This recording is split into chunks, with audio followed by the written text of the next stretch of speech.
Bienvenidos. Hoy vamos a poner en contexto 4 temas para poder entender lo que viene ocurriendo en el mundo. Primero vamos a hablar sobre la situación en Líbano, donde se ha intensificado el ataque de Israel al grupo terrorista Hamas. También vamos a hablar sobre la situación económica de los Estados Unidos, ya que la Reserva Federal ha tomado una decisión en cuanto a las tasas de intereses que puede tener consecuencias políticas importantes. En tercer lugar, vamos a hablar sobre la situación en Colombia debido a las masivas protestas en contra del presidente colombiano Gustavo Petro. Y por último, vamos a hablar sobre Bolivia, ya que hay un enfrentamiento entre, digamos, la facción de gobierno entre Evo Morales, el expresidente, y el actual presidente Luis Arce. Pero primero comencemos con lo que viene ocurriendo en Líbano, porque es una situación bastante compleja de entender y que ya venimos tratando de hablar y analizar desde hace varios meses en este programa. En Medio Oriente hay una situación compleja por los enfrentamientos entre Israel, Irán, Palestina y una serie de países que están en la región por diferencias geopolíticas, religiosas, sociales. Uno de esos problemas es el problema que hay entre Israel y el grupo terrorista Hezbollah que opera en Líbano. Y lo que ha venido pasando en las últimas semanas es que se ha intensificado bastante este ataque, ya que Israel ha logrado reducir un poco más al otro grupo terrorista con el que se enfrentaba, que era Hamas. Entonces ahora, digamos, su blanco principal es Hezbollah. Lo ha venido haciendo. En las últimas semanas ocurrió, por ejemplo, un operativo, digamos, que ha resonado bastante en los medios internacionales, que ha sido que se vieron varios videos de diferentes lados del Líbano en el cual comenzaba a explotar buscapersonas que tenían, digamos, esos aparatos buscapersonas que tenían un montón de operativos del grupo terrorista. Entonces, lo que se habla es de que se han muerto decenas de personas, ya que miles de personas han quedado, digamos, afectadas. Y esto ocurre en el, digamos, contexto de la intensificación de operaciones, pero también de la posibilidad que ha tenido Israel, a pesar de que no ha aceptado públicamente que se ha encargado de esta operación, de poder detectar quiénes son los operativos de Hezbollah que estaban en la región y ha podido, digamos, de cierta forma neutralizarlos, ya que a partir de esta operación Hezbollah va a tener que repensar su estrategia contra Israel. Entonces vamos a hablar de todos estos temas porque es bastante complejo y para eso hemos invitado al geopolitólogo César Sabas. Bienvenido, César, ¿cómo estás? Hola, Araceli, muchas gracias, un gusto estar siempre acá. Me gustaría preguntarte cómo comenzamos en este tema de por qué se está intensificando en las últimas semanas la situación en Líbano entre Israel, Hezbollah, Hamas. Bueno, sobre todo con el Hezbollah, porque Hamas ya es un grupo que ha sido bastante reducido. Sus capacidades pues se han visto limitadas severamente. Ya casi un año de ofensiva israelí en Gaza. Y ahora pues Israel quiere recuperar de alguna forma la normalidad en lo que es el norte de Israel, que limita con el sur del Líbano. Muchas localidades han sido evacuadas desde el inicio de la ofensiva en Gaza porque han sido atacadas por Hezbollah, el grupo Hezbollah, con cohetes, tiene misiles, y pues mucha gente ha tenido que huir de sus hogares. Hay ciudades enteras que han sido evacuadas, y eso es una situación que ha sido insostenible. Israel ha exigido que para que haya un cese al fuego entre, digamos, el ejército israelí y el grupo terrorista Hezbollah, pues Hezbollah no solamente que deje los ataques, sino que se retire de de un margen considerable de territorio. Estamos hablando más o menos de unos 30 kilómetros desde la frontera israelí al interior del Líbano, que el Hezbollah se retire esa zona, para que pueda darle un margen de seguridad a la población israelí a que regrese a sus hogares, a sus ciudades, estas que están limitando con el sur del Líbano. Y pues hasta estos momentos el Hezbollah se ha negado tanto a un cese el fuego como a retirarse en de ese sector, que hay que decir que legalmente Hezbollah no debería estar en ese sector, porque ese sector debería estar desmilitarizado. Ahí tienen que haber, hay unas fuerzas de interposición de las Naciones Unidas que se supone que debería evitar escaladas militares y digamos que vuelva a resurgir la guerra. Pero pues bueno, este contingente de las Naciones Unidas ha sido bastante ineficiente para poder controlar al Hezbollah, se ha visto sobrepasado, y pues bueno, estamos en la situación en la que estamos. Entonces, ya hace unos días, Israel decidió pasar el conflicto a una nueva etapa, que es pues emprender unas acciones militares para debilitar el máximo posible al Hezbollah y esto comenzó con la detonación de los buscapersonas que tenía el Hezbollah, que resultó ser una de las operaciones de inteligencia más brillantes de la historia de la humanidad, muy probablemente, porque estos Vipers terminaron siendo vendidos por una empresa que estaba controlada por el Mossad, pero nadie sabía. Y pues bueno, hace unos días estos buscapersonas estallaron, dejando a una cantidad de muertos y más o menos 1.500 heridos. Si bien la cifra para digamos, lo grande que es el Hezbollah, que es una milicia, la milicia más poderosa del mundo, es un número pequeño. Ellos podrían, digamos, recuperarse de esto en un tiempo determinado. Estamos hablando de las personas más influyentes del movimiento, justo los que se encargaban de reclutar a las personas, organizarlo, dar las respuestas militares, con lo cual quiere decir que el movimiento, si bien sigue siendo muy numeroso, muy grande y muy bien armado, en estos momentos está descabezado. Así que hay una total desorganización por parte del Hezbollah, y eso impide que puedan dar respuestas efectivas a los ataques que está haciendo Israel, que los está descabezando unos a otros.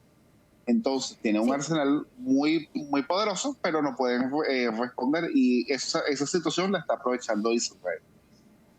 Justamente antes de comenzar a hablar sobre este ataque, digamos, esta operación que ha hecho, digamos, en teoría Israel, ¿no? Porque creo que formalmente no ha aceptado que ha sido una operación de ellos, que ha sido una operación, digamos, que ha tenido consecuencias bastante importantes para el conflicto. Creo que cuando hablamos del conflicto Líbano-Israel, hablamos de Hezbollah, sería bueno también tratar de entender qué es Hezbollah y cuál es el rol que juega en la política del Líbano y del Medio Oriente, y esa es mi pregunta.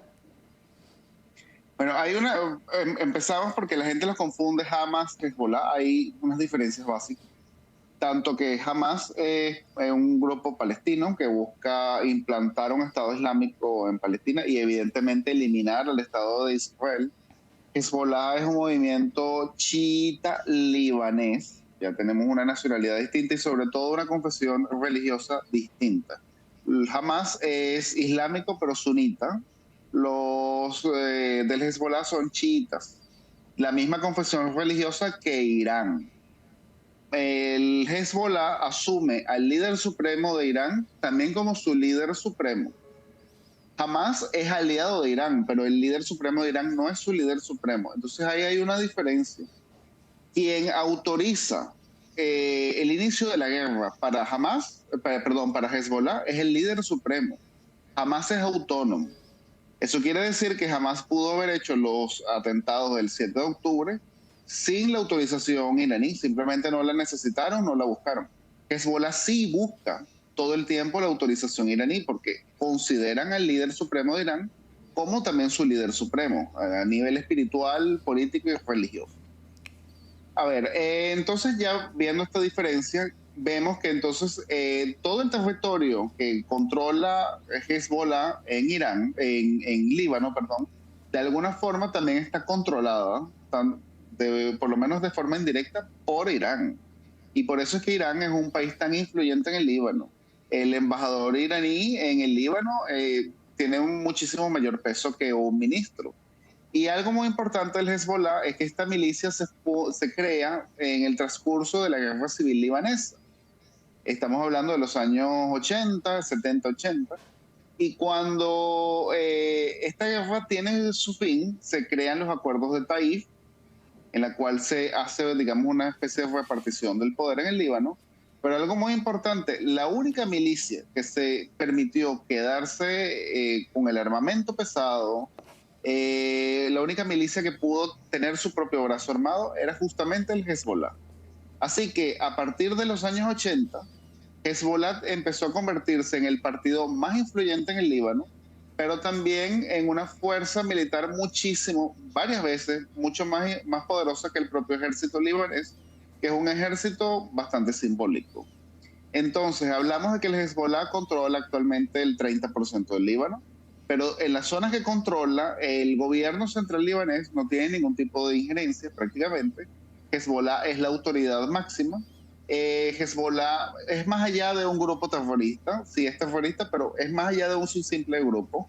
Esto incluso hay que verlo como una especie de estado terrorista, porque ellos son un estado dentro del estado. Tienen sus propias escuelas, tienen sus propios hospitales, dan ayudas económicas a la propia población. Son un estado, básicamente. Entonces, esto también, ¿qué es lo que sucede? Que la población chiita del Líbano, que tradicionalmente fue muy menospreciada por el resto de la sociedad libanesa, era el sector más pobre, por ser una minoría religiosa eran perseguidos y toda una serie de historial. Cuando se funda el Hezbollah, ellos pasan de ser de oprimidos a ser poderosos, y los más poderosos del Líbano. Así que por eso las familias del sur del Líbano, las familias chiitas del Líbano, en su inmensa mayoría son simpatizantes del Hezbollah, fervientes simpatizantes del Hezbollah. Esto hay que reconocerlo, la inmensa mayoría de los chiitas del Líbano son simpatizantes del Hezbollah y tiene una razón histórica detrás, todas estas personas que han recibido ayuda económica, que han dejado de ser, digamos, despreciados por el resto de la sociedad libanesa.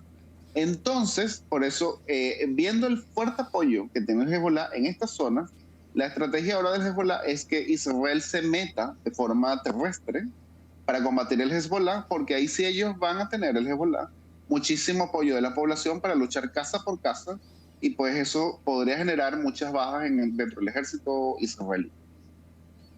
¿Y a qué se debe esta rivalidad entre Hezbollah e Israel? ¿Es, digamos, una consecuencia de que sea, digamos, casi un brazo armado de Irán, o tiene, digamos, algún otro tipo de trasfondo?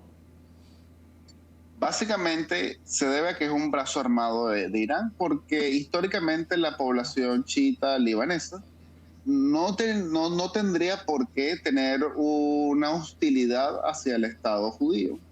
De hecho, más bien han tenido una historia de hostilidad hacia los palestinos, cuando hubo refugiados palestinos que llegaron al Líbano y crearon un estado dentro del estado, también en el Líbano, y hubo muchísimos problemas, pero esto es otra historia que no lo quiero meter. Pero básicamente cuando se funda el Hezbollah, y el Hezbollah se funda, la comunidad chiita está al sur del Líbano, ahí es donde se funda el Hezbollah, y cuando Israel interviene en el Líbano en los años 80 para sacar a Yasser Arafat del Líbano, estando en el sur del Líbano, es cuando Irán, ya en manos del Ayatollah Khomeini, no en manos del Shah, sino en manos del Ayatollah Khomeini, aprovecha la intervención israelí en el sur del Líbano, que los israelíes no iban en contra de los chiitas, ojo, aprovecha la intervención israelí en el sur del Líbano para armar a los chiitas y ponernos en contra de Israel. Y empieza la guerra entre el naciente Hezbollah con Israel. Posteriormente, los israelíes se retiran del Líbano, creo que fue en el año 82, se retiran del Líbano, pero entonces quienes ocupan el poder en esa parte del sur del Líbano ya no va a ser el ejército libanés, sino el Hezbollah. Y desde ese entonces, los clérigos libaneses que fundaron el Hezbollah habían estudiado en Irán, e incluso algunos se casaron con, digamos, hijas de los guardias revolucionarios iraníes. O sea, viene un nexo incluso familiar. De hecho, la hija del general Soleimani, el que Trump asesinó hace unos años en Irak, se casó con el número 2 del Hezbollah. Hay nexos familiares. Pero bueno, básicamente, gracias a estos nexos, Irán, controlando el Hezbollah, es que lo utiliza como un brazo armado para ir contra Israel. Y por eso es que en la constitución del Hezbollah también está la destrucción del Estado de Israel y, por supuesto, suplantarlo por un Estado islámico.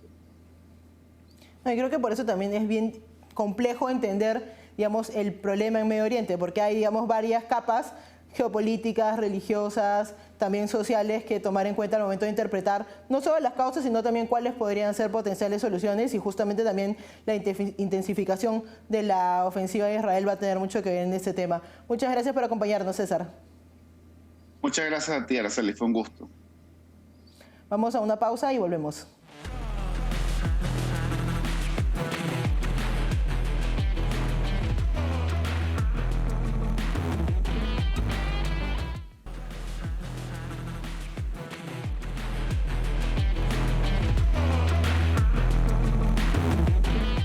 Estamos de vuelta y ahora vamos a hablar sobre la situación económica de los Estados Unidos. Solemos hablar bastante sobre la situación política, pero en los últimos días la Reserva Federal de los Estados Unidos ha tomado una decisión que podría tener un impacto bastante importante en la economía estadounidense.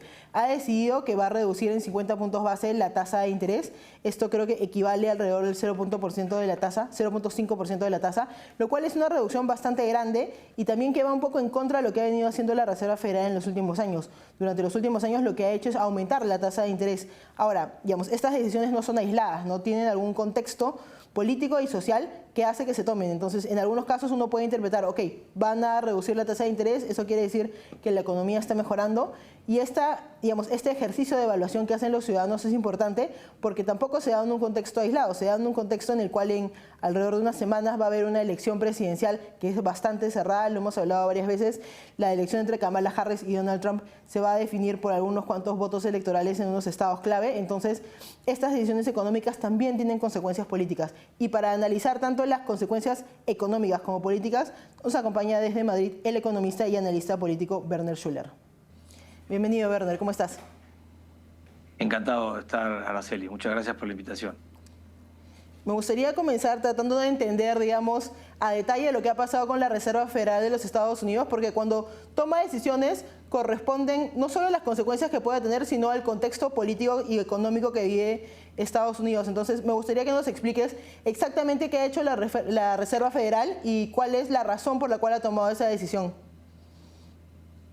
Bueno, para comenzar, es absoluta prerrogativa y atribución de la Reserva Federal mover las tasas de acuerdo a los criterios técnicos y la política monetaria de los Estados Unidos. Hay que acordarnos que es un ente absolutamente independiente y autónomo de la gestión política y del resto de agentes en la economía y en la sociedad. Entonces, constitucionalmente, tienen la atribución de hacer lo que han hecho, por supuesto. El problema, y tú has comenzado por allí, el problema no es el hecho, sino es, primero, desde mi punto de vista, el contexto en el que lo ha hecho. Estamos en quizá una de las elecciones más relevantes en los últimos tiempos en los Estados Unidos, y no solo para los Estados Unidos, sino también para el mundo. Hay que entender también que el efecto de los movimientos que haga la Reserva Federal en cuanto a las tasas básicas afecta no solo a la economía de los Estados Unidos, sino en realidad a todo el mundo. El otro factor que hay que tomar en cuenta y que hace esto especial, digamos, es el tamaño del movimiento. La Reserva Federal suele moverse generalmente moviéndose en 25 puntos básicos, de 25 puntos básicos en 25 puntos básicos, ¿correcto? Pero este ha sido un movimiento brusco, yo diría hasta para muchos sorpresivo, y han sido 50 puntos básicos. Se dice pronto, pero estamos hablando del doble de lo que usualmente suele mover, hacia arriba o hacia abajo, dependiendo de la circunstancia. Pero además hay otro elemento que es tremendamente importante y gravitante, quizá estructuralmente el más complejo, que es que estamos en un momento de emisión de deuda sin precedentes en los Estados Unidos. Es decir, el gobierno americano está endeudando al país fuera de proporciones conocidas, ¿no? Entonces, esos tres elementos, hay otros más, pero esos tres elementos, esas tres circunstancias son las que hacen que haya una serie de especulaciones y toda una serie de comentarios alrededor de este movimiento que, repito, ¿no?, es una atribución clara y constitucional de la Reserva Federal. Correcto. ¿Y cómo se ve, digamos, en el día a día de un ciudadano estadounidense, digamos, este cambio? ¿Cómo lo va a impactar?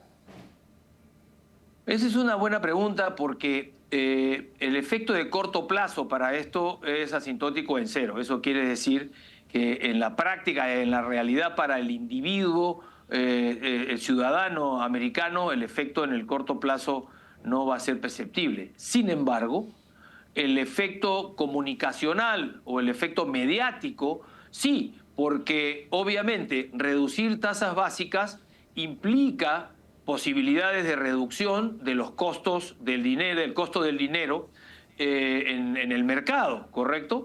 Y dentro de esos quizá lo más sensible es el precio de las hipotecas, el costo de las hipotecas. Entonces, se puede generar, y de hecho alguna media quizá afín al Partido Demócrata o a la candidata por el Partido Demócrata, lo primero que tiró al mercado o a la audiencia fue que esto puede beneficiar a las familias porque las tasas de interés de los préstamos hipotecarios pueden reducirse. La realidad es que el efecto tiene que ser derivado y si hay una sostenida estrategia de reducción de tasas, se va a tener un efecto, por supuesto, en las personas, pero la realidad es que es ahora imperceptible. El problema, ¿no?, viene a mediano plazo y está asociado a los otros dos elementos, ¿no? Si el movimiento de tasas es abrupto, puede generar problemas en el mercado. Si hay, por decir, como algunos analistas sostienen, que se podría dar otra disminución de tasas del mismo tamaño, es decir, otros 50 puntos básicos, esto podría generar quizá alguna presión por la reducción, ahora sí, importante de los precios, generando expectativas que puedan mover el mercado y quizá pudiera eventualmente tener algún efecto inflacionario. Pero por otro lado está el tema de, como comentaba, la emisión. A largo plazo, todavía no, pues no es efecto inmediato, pero después de una o dos derivadas, el efecto del endeudamiento termina debilitando el poder adquisitivo de los ciudadanos americanos o los ciudadanos que hacen su vida con dólares. Digamos, viendo cómo ha sido la reacción de algunos medios, se entiende que ha sido una decisión un poco, digamos, difícil de entender en el sentido en el que las últimas decisiones de la Reserva Federal habían sido subir la tasa de interés y no bajarla, como ha hecho en este caso, digamos, también, además, como dices, digamos, una reducción un poco abrupta. Pero ¿esto señala algún tipo de mensaje sobre la economía? Digamos, si uno ve esta noticia puede decir, la economía de los Estados Unidos está mejor, la economía de los Estados Unidos está peor. ¿Cómo crees que hay que interpretar esta decisión? Bueno, en palabras del mismo Powell, ¿no?, en su discurso, ¿no?, él comenta y comentó que sienten y perciben que no hay ningún problema a la vista con el devenir de la economía americana. Por el contrario, que sienten que hay un proceso de estabilización y de crecimiento, ha echado mano de los ratios de empleo, que si bien son altos, no necesariamente la remuneración por hora en términos de poder adquisitivo ha crecido. Lo que muchos dicen, muchos analistas y mucha información dicen que hay gente que tiene que hacer un medio turno más, horas extras o medio turno más, o eventualmente tener un segundo trabajo. Lo cierto es que la economía americana tiene una potencia marcada, lo ha demostrado, es una economía resiliente, pero no es que esté viviendo el mejor de sus momentos. Las bolsas han reaccionado positivamente, lo vienen haciendo hace tiempo, porque hace meses que descuentan que iban a haber estas disminuciones en las tasas de interés, más allá de su propia potencia intrínseca, ¿no?, producto del crecimiento en sí mismo. Pero la realidad es que hay retos importantes.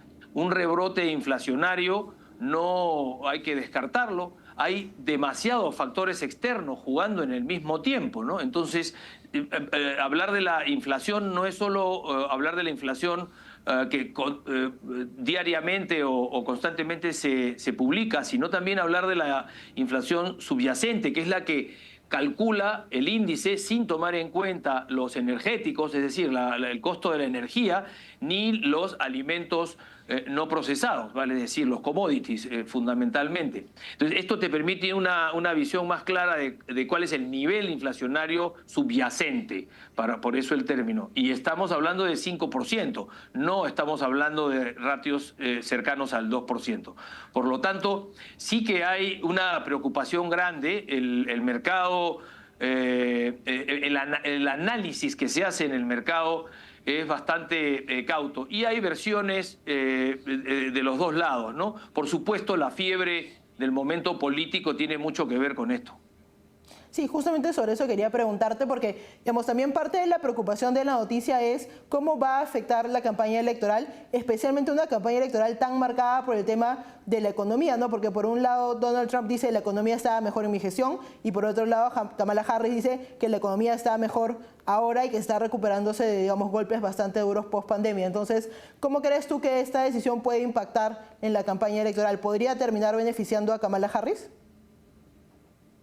Me parece que van a tratar de sacar algún tipo de ventaja, ya los decía yo, ¿no? A medios afines, abiertamente afines a Kamala Harris, al Partido Demócrata en estas elecciones, pues ya han hablado de los eventuales beneficios que puede tener el ciudadano de a pie. Pero la realidad es que la desmejora, ¿no? Y la pérdida de poder adquisitivo del ciudadano americano ha sido terrible. Esto no ocurría desde hace muchísimos años. Yo no tengo memoria de un proceso similar y estamos hablando de un 20% de incremento en precios en los últimos casi 4 años, ¿no? Eso, insisto, en tiempos actuales no ha tenido lugar en los Estados Unidos. Y eso sí está en la retina y está en la mente de las personas, porque todas las semanas la gente va al mercado y se da cuenta que hace pocos años pues pagaba 20% menos por los mismos productos que compra. Entonces, me parece que si bien, insisto, va a tratar de ser utilizado, no creo que vaya a generarle mucho rédito. El otro aspecto que hay, que es importante, es, y lo dije, es el tema de la emisión, ¿no? Solo en este último periodo, en este último año se ha endeudado el gobierno americano en $2 billones más. Eso es 2 trillions para los americanos y es tremendamente salvaje, ¿no? Han superado los 32 trillones de dólares o billones de dólares de endeudamiento, que es, insisto, sin precedente. Entonces, lo que sí tiene efecto, donde sí hay un efecto inmediato, es en el costo de ese endeudamiento. Al bajar las tasas básicas, se hace más barato este financiamiento. Y eso es una especie de espaldarazo, si se quiere, podría entenderse como un espaldarazo a una gestión expansionista en el gasto del gobierno, en el gasto del Estado, del gobierno americano, que es la que ha seguido la administración Biden-Harris estos 4 años, ¿no? Y además, en la campaña política, por ejemplo, yo he escuchado, ¿no?, que Kamala propone hacer una emisión de $100.000 millones para alimentar, si es que es elegida presidente, para alimentar de créditos a la industria manufacturera, por ejemplo. Y eso es a todas luces populismo y hasta cierto punto demagógico. Entonces, yo creo que sí van a tratar de sacar, en resumen, alguna ventaja, pero va a ser muy complicado porque la situación del ciudadano de a pie, insisto, es una situación muy desmejorada en relación a 4 años antes. Y creo que también por el otro lado el Partido Republicano ha entendido bastante bien esa situación porque está implementando, digamos, propuestas que justamente van a la visión contraria, ¿no? Una visión de reducción de burocracia, de control de deuda, que digamos siempre ha sido su línea. Así que vamos a ver en las próximas semanas, que ya falta poco para la elección, cómo termina afectando esto. Muchas gracias por acompañarnos, Werner. Encantado, siempre a la orden. Vamos a una pausa y volvemos.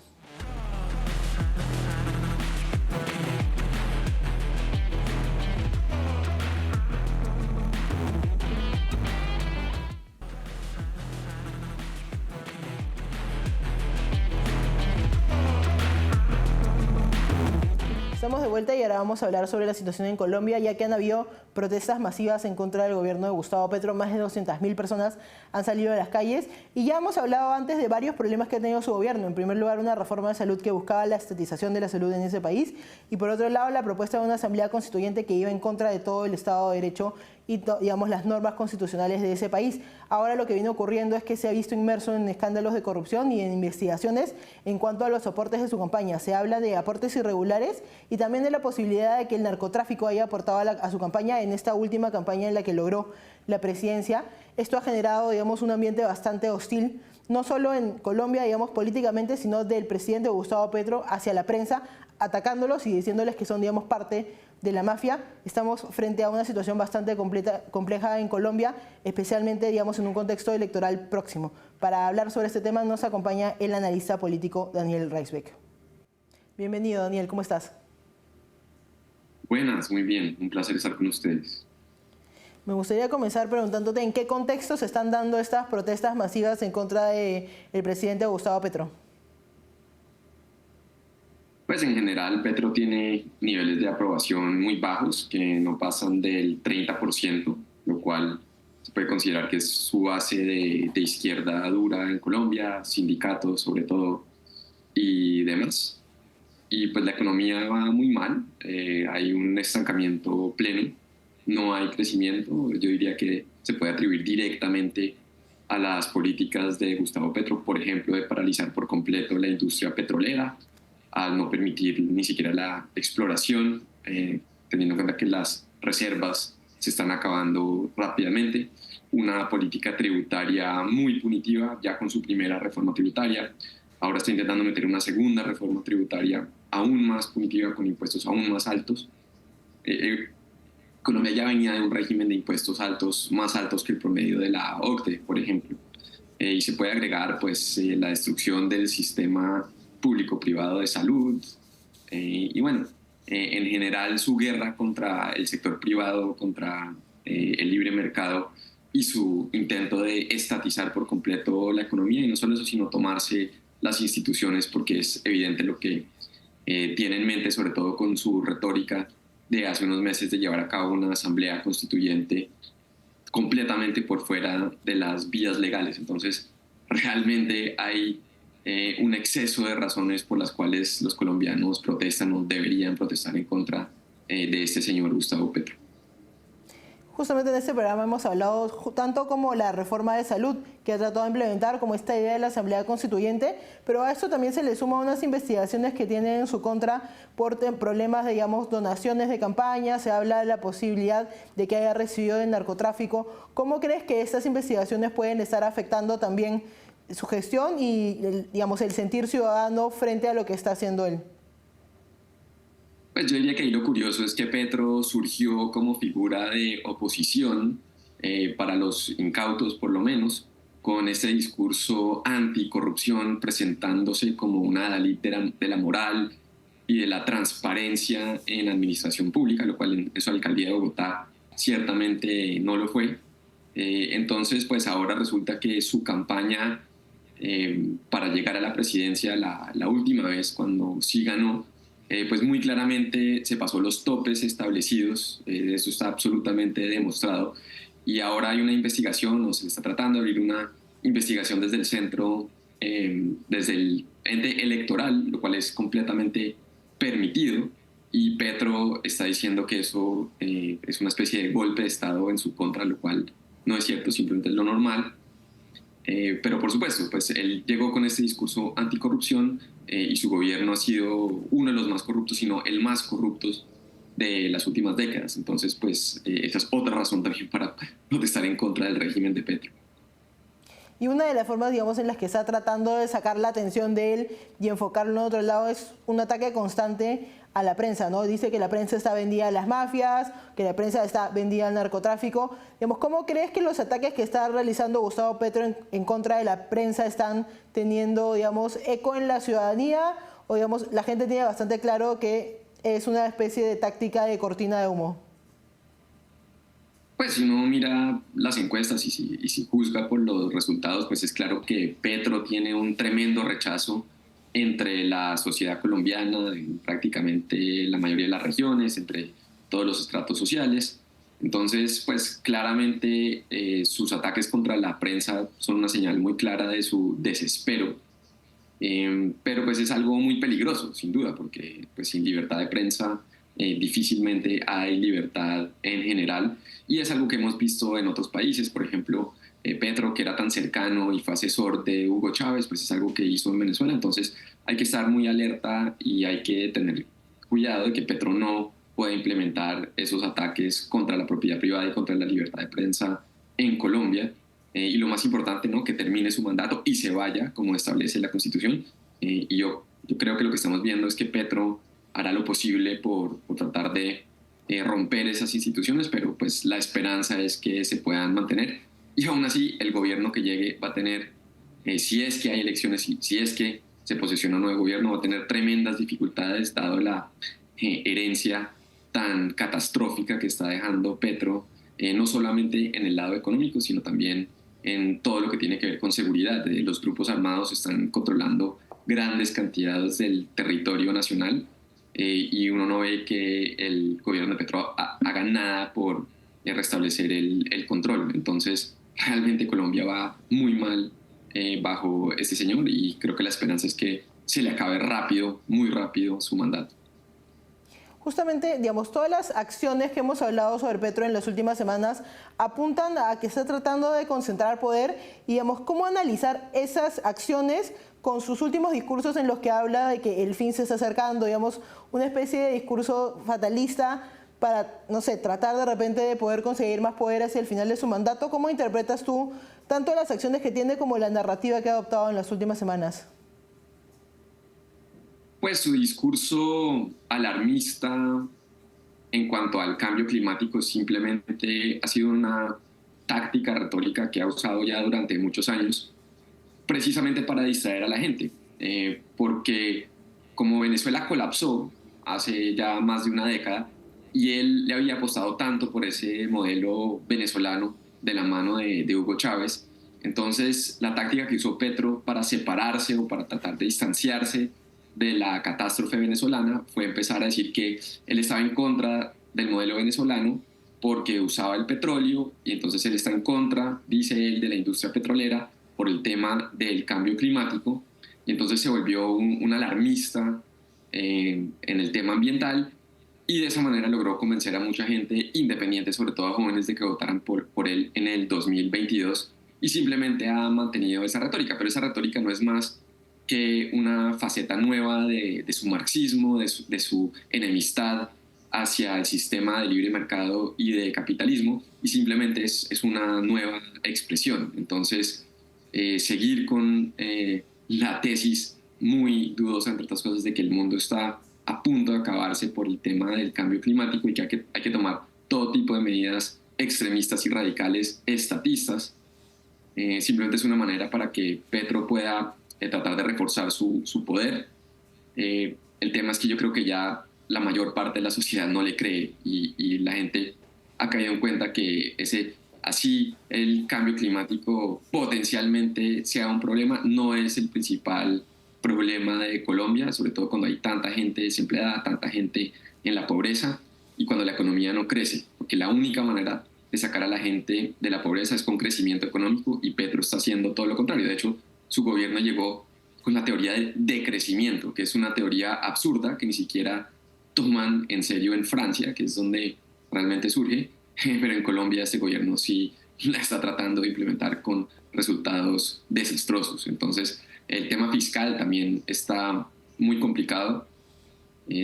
Seguramente estamos entrando en una crisis fiscal, el recaudo ha caído tremendamente pese al incremento de impuestos. Y de hecho sería interesante ver si Petro tiene en mente entrar en default precisamente para no bajar el gasto donde lo tendría que bajar. Entonces eso sería algo muy peligroso para la economía, pero sería algo que a mí personalmente no me sorprendería tampoco. Y ya para terminar, hemos hablado bastante, digamos, de cómo está la figura de Gustavo Petro al interior de Colombia, pero también me gustaría preguntarte por cuál es el rol que crees que tú juega Gustavo Petro en, digamos, la izquierda latinoamericana, ¿no? Porque creo que el rol de Nicolás Maduro es bastante claro, por ahí el rol de Evo Morales también, de Lula da Silva, pero, digamos, ¿qué papel juega Gustavo Petro en esta, digamos, izquierda latinoamericana renovada?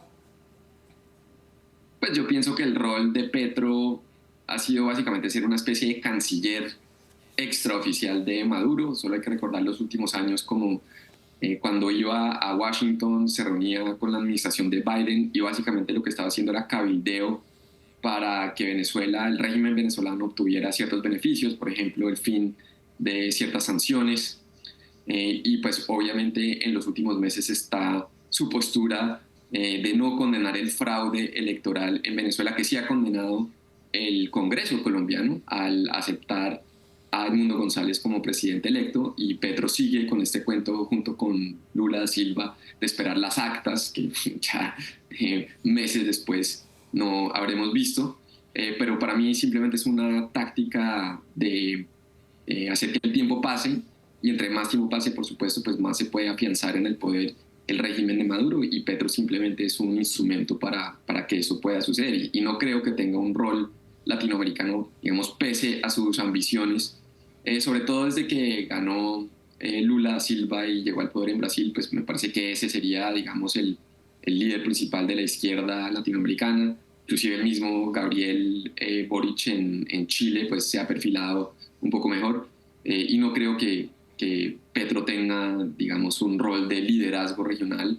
pero sí creo que pues, es a lo que aspiraría, no solo regional, sino global. Y pues aparte de ciertos círculos de extrema izquierda, pues eso está por verse si lo puede lograr o no. No, y además en sus aspiraciones a asumir ese rol también queda claro que está siguiendo el guión clásico de la izquierda latinoamericana, el socialismo del siglo XXI, de acumular poder, de, digamos, sacar de lado cualquier institución que pueda suponer un contrapeso a su poder político, ¿no? Entonces, yo creo que lo que estamos viendo en Colombia en los últimos meses apunta un poco a eso, ¿no? Gracias por acompañarnos, Daniel. Muchas gracias a ustedes, un placer, como siempre. Vamos a una pausa y volvemos.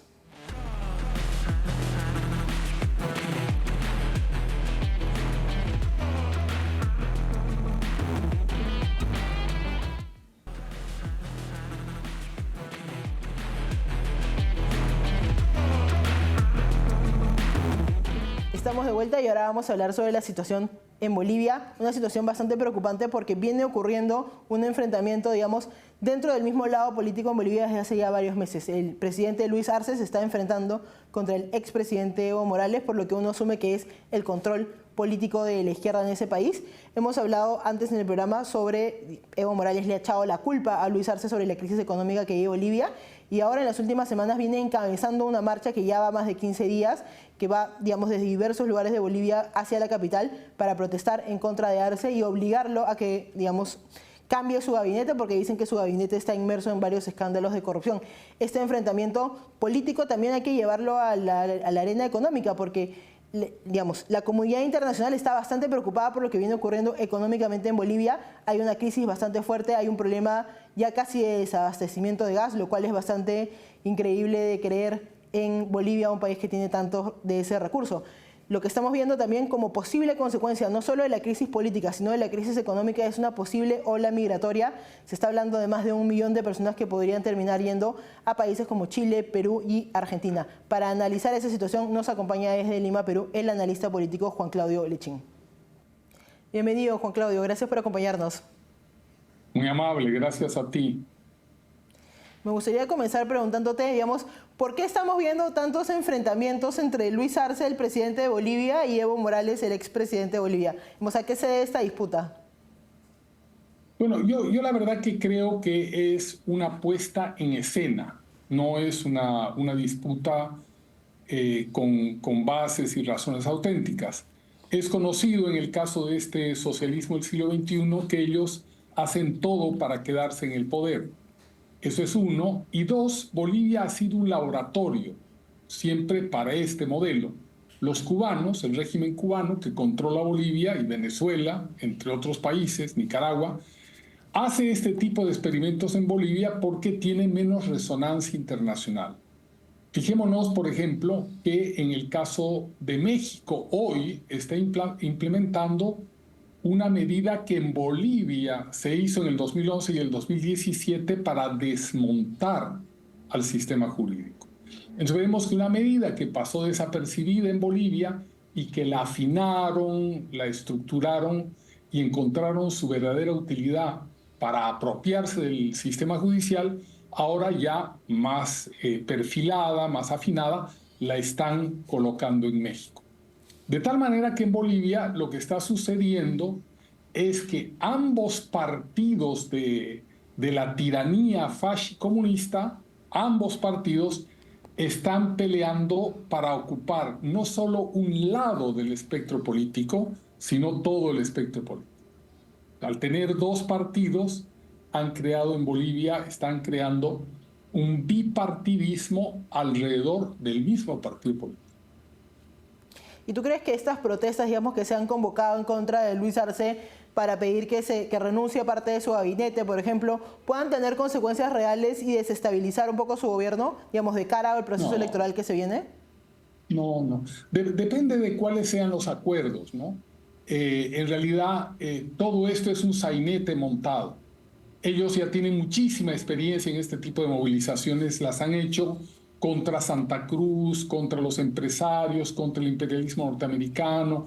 Eso es, digamos, una práctica deportiva que ellos la estructuran de una manera muy fácil y presentan, como estamos viendo en la pantalla, este tipo de folclorismos que impactan tanto a la comunidad internacional, ¿no? A los caviares y demás.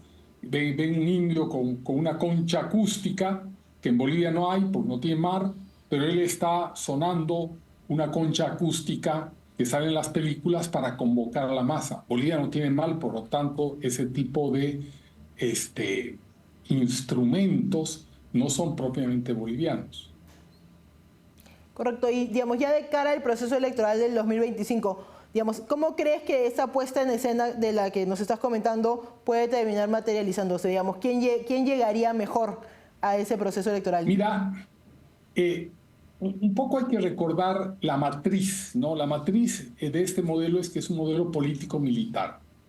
Todo esto que ellos hacen es una estrategia de guerra, sobre todo para neutralizar a la oposición y quedarse ellos, sea Arce y Evo o Arce, pero en el fondo con el control cubano, sirviendo a este modelo mercenario del socialismo del siglo XXI, sirviéndole al bloque antioccidental. O sea, ese es el verdadero objetivo.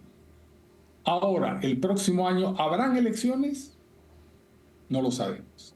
O sea, todo esto van midiendo porque estamos como atestiguando movimientos tácticos para ver cómo ellos continúan en el poder, para ver cómo se evidencia la oposición, cuán unida se presenta, qué candidatos tiene. Todo para seguir dando una figura democrática a la comunidad internacional y que dejen a Bolivia en paz y en el rincón de los olvidados, porque eso es un poco, la comunidad internacional solo interviene a favor del socialismo del siglo XXI. La comunidad internacional no interviene en Bolivia en contra del socialismo del siglo XXI. Entonces, con guardar esas apariencias, ellos veremos qué improvisan para seguir quedándose en el poder el próximo año. Y ya entrando a la, digamos, izquierda latinoamericana, ¿cuál es el rol que crees que juega Bolivia en este entramado, digamos, político de la región? Mira, es bien importante porque, otra vez, ellos son militares, tienen salas situacionales. Por ejemplo, hoy día están hostigando a la Argentina de Milei a través de movimientos sociales bolivianos desde Salta. Ya hemos sabido que la Guardia Republicana iraní estuvo en la frontera argentina generando una situación de roce, de fricción. Por lo tanto, hay que mirar que hay mucha utilidad en Bolivia, sobre todo ahora para hostigar a la Argentina de un demócrata y un verdadero liberal como es Milei, y que está haciendo un desempeño extraordinario en la economía y que está salvando el país de la catástrofe, lo cual va a ser una muy mala señal para los neocomunistas o los fascicomunistas del socialismo del siglo XXI. Por lo tanto, tienen que romper a Milei y van a usar Bolivia, estos movimientos sociales indígenas disfrazados con aparato y con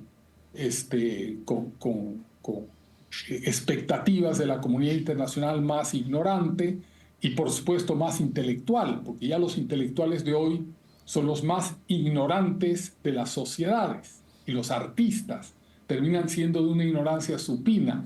No es como hace muchos años donde el intelectual era aquel que conocía.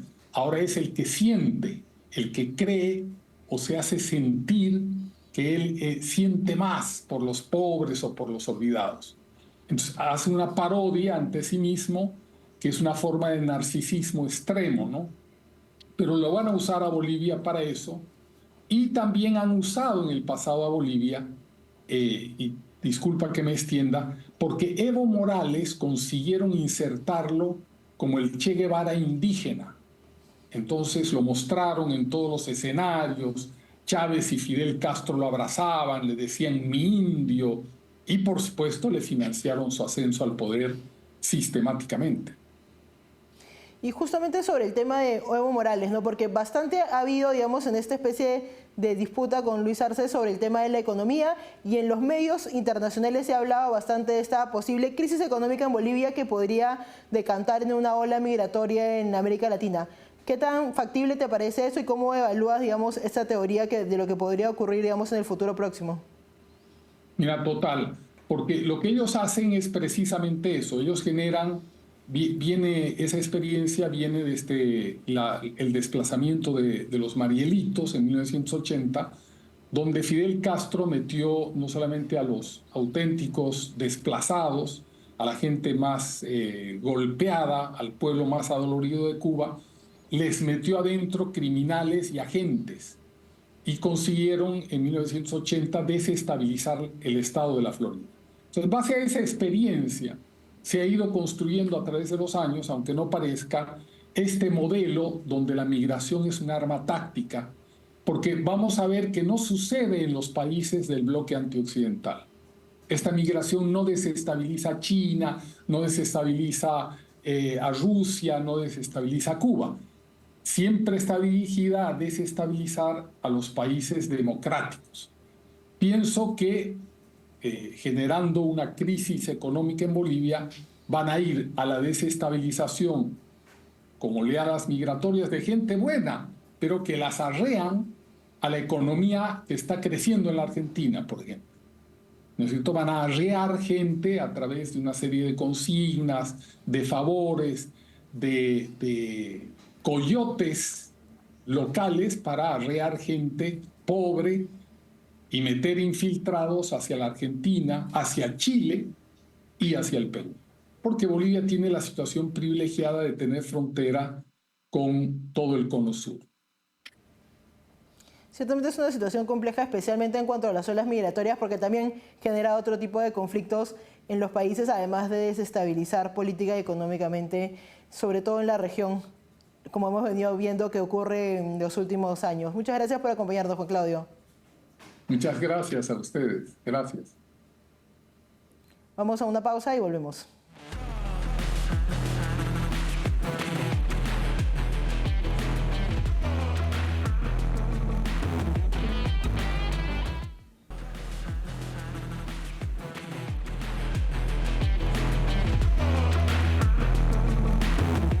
Estamos de vuelta y ahora vamos con las conclusiones del programa. Primero sobre la situación del Líbano, una situación bastante compleja donde se enfrentan Israel con un grupo terrorista, el grupo terrorista Hezbollah, que busca básicamente la destrucción del Estado de Israel. Entonces estamos hablando de una situación compleja porque se inserta no solo en el problema de Israel y Líbano, sino también Hezbollah, estamos hablando de Hamas, estamos hablando de Palestina, de Irán, con varios aspectos. Entonces, creo que en este caso lo más importante recordar es que así como no hay una sola causa para el conflicto, no hay una sola solución. Por eso es tan difícil entender cómo es que se puede ver una especie de paz en Medio Oriente.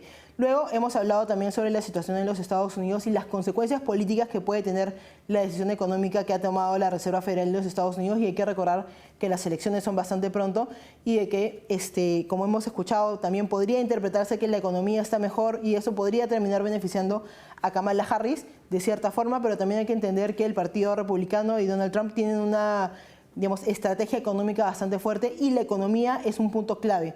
Hoy en día los estadounidenses sienten que económicamente están peor y eso va a jugar un rol clave más allá de cualquier decisión que pueda tener la Reserva Federal de ese país.